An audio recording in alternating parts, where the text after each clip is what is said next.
What if I told you there was a game made for the Nintendo GameCube that brought together a group of popular video game characters and pitted them against each other? What if I told you it was originally billed as a party game for groups of friends to play together, but a few hardcore individuals discovered that under the surface, it was a game with substantially more depth and competitive potential, and slowly began to cultivate a competitive scene?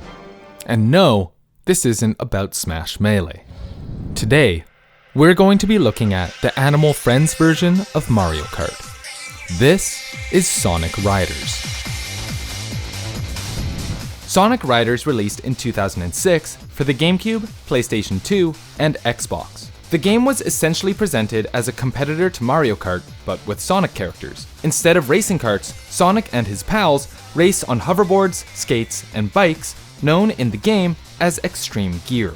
By collecting rings throughout a race, you're able to upgrade your extreme gear and gain a competitive edge. In addition to the standard Sonic cast of characters, the game features multiple guests from titles like Nights into Dreams, Space Channel 5, and Super Monkey Ball. The story mode also introduces 3 new characters to the Sonic canon: Jet the Hawk, Wave the Swallow, and Storm the Albatross.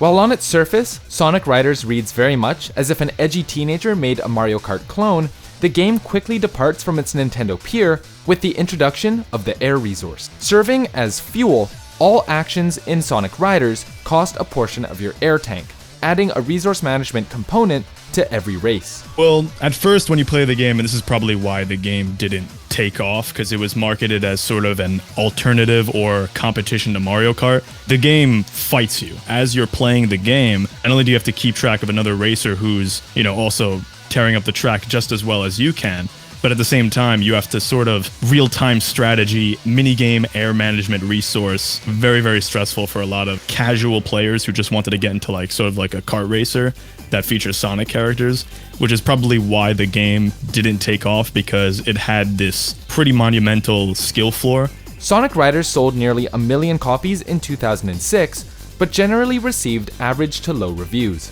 With its tutorial hidden deep in a menu, most players failed to experience both the wacky fun of a kart racer as well as the trick-focused, snowboarding-esque gameplay that the box art suggested. Sonic Riders was destined to be yet another game from the mid-2000s that was beloved by Sonic fans, but generally regarded as another misstep by the general public. 10 years after the game's original release, a small group of dedicated fans aimed to change that perception. As we teased in the intro, the story of competitive Sonic Riders closely mirrors the early days of Super Smash Bros. Melee, a GameCube game with hidden depth that rewarded players for exploring its mechanics and offered a satisfying yet steep learning curve. While Melee got off to a quick start with players steadily uncovering its secrets, Riders went largely unnoticed for years, until a group of friends finally took a closer look at the game and discovered the competitive potential locked deep within.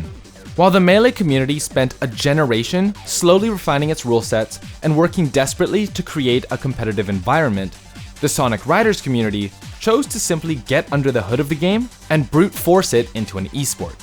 After spending some time developing a YouTube channel to showcase the game's potential, a player known as The Protagonist formed the Sonic Riders competitive Discord, and from there, a team of developers, some of whom were notable names in the Sonic modding scene such as Sewer64, came together to create Sonic Riders Tournament Edition. With a solid team in place, the crew set about realizing their vision for Sonic Riders. Their aim was to balance the game for competitive play. This included bringing new depth to characters and fleshing out the Extreme Gear roster, creating a variety of ways to play and for players to express themselves. On top of this, they patched the base gameplay to better foster a competitive community. For instance, one of the most glaring issues in the base game was a 100-ring box that could only be picked up by a single player. 100 rings would give that player a massive advantage over everyone else in the race, and it would be very difficult for anyone else to complete. Naturally, the 100-ring box was one of the first things removed in the Tournament Edition. Unlike the early days of Melee, this new version of Sonic Riders was entering a world where esports is a well-established industry, and many modern games are built with serious competition in mind. There are numerous parallels between the rise of Melee and the vision the team had for Sonic Riders. Even the sequels of the two games shared a common thread. Tournament Edition's dev team chose to focus on the original Sonic Riders because its Wii release sequel, Zero Gravity, removed many of the mechanics that gave the first game its depth, much like the removal of wave dashing and L cancelling from Super Smash Bros. Brawl. A separate community actively worked on a mod to bring those mechanics back to the sequel of Sonic Riders. The speed that you got had such a unique sense of movement, and then with the mods we just made that so much faster that even vanilla seems slow in comparison. In fact, much of the development team that kicked off Tournament Edition is involved in the mod for Zero Gravity, known as Regravitified. After some internal challenges, much of that original dev team left Tournament Edition to focus on Regravitified, as well as their own vision for the original Riders called Sonic Riders DX. The new Splinter dev team called themselves Extreme Gear Labs. EGL now operates regular tournaments for both Regravitified and DX, while the original Discord continues to work on Tournament Edition. Between these various mods and communities, Sonic Riders is being pushed further than it's ever been.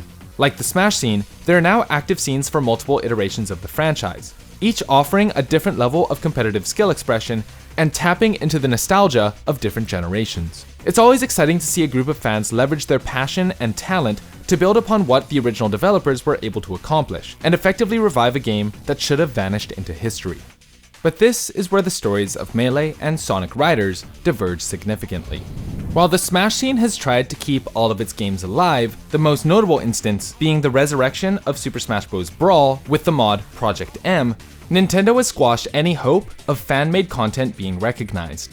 Sega, on the other hand, takes a very different approach to fanworks and its relationship with the Sonic community. Rather than actively trying to set fire to any expression of love for its game, Sega has, on multiple occasions, hired people known for hacking and modding its titles.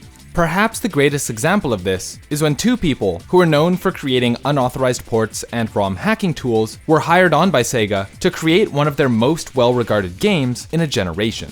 Rather than cease and desist them into the ground, these two developers created Sonic Mania.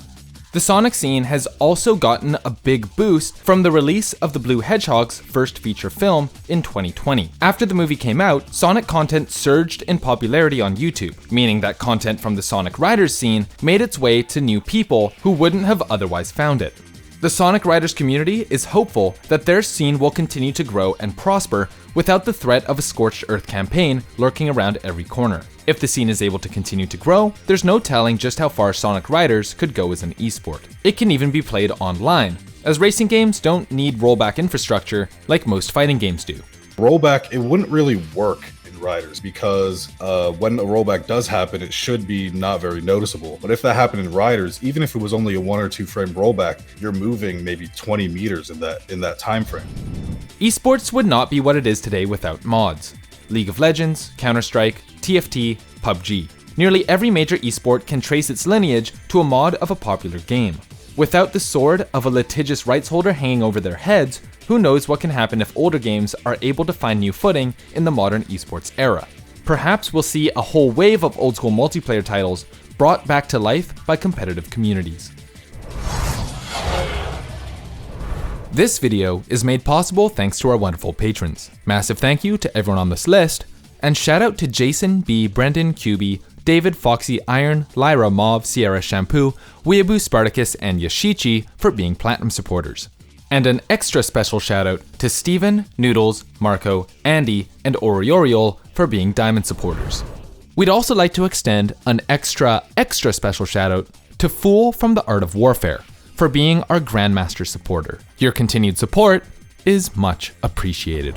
If you also want to support our channel and unlock perks, check out the Patreon link in the description below or join our Discord server. If you want to help us out in a different way, leaving a like, subscribing, and hitting the bell to stay up to date is also appreciated. My name is Jonah, thanks for watching.